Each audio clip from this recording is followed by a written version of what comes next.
खान दी गड्डी हुण औखी थी सी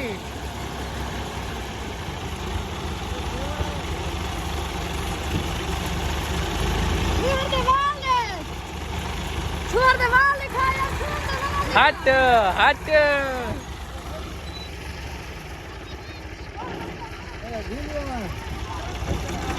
ओ सोलंग न पट्टी साडी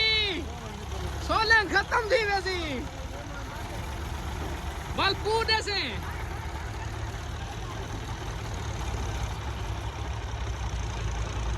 निकल गया पहली वीडियो बनती पे YouTube पे अपलोड थी सी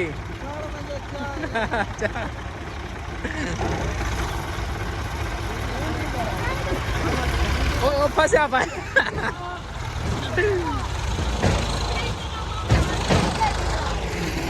वेरी गुड खान आखिरी है कस्सा में तू आखिरी है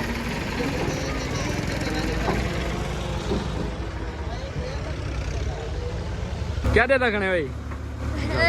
काला नाग दे सकड़े मजा आंदा पे मजा आंदा पे क्या ना ठीक है हैं बाल जला कर रहा है हां वो ठिपड़ी नहीं है ओए यार सोले ना देख ए गोदा पूरी भावे ओ ही आवे वाल पांच पूरी थी निजाम बात पूरी नहीं करना चला मैं गड्डी ले हां हां अरे रोज मैं चला बिट्टी पट्टी वैसे किया यार आया चलो यार तू ही टपदा पे साडा मेन गल साडा रास्ता है पीछे आगे गड्डी टिट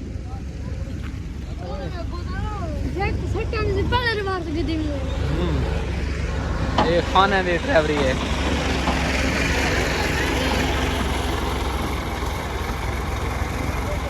खान लिवास दे आखिरी बादशाह है ये तो चक्कर पूरा कर देना आवाज मारेंगे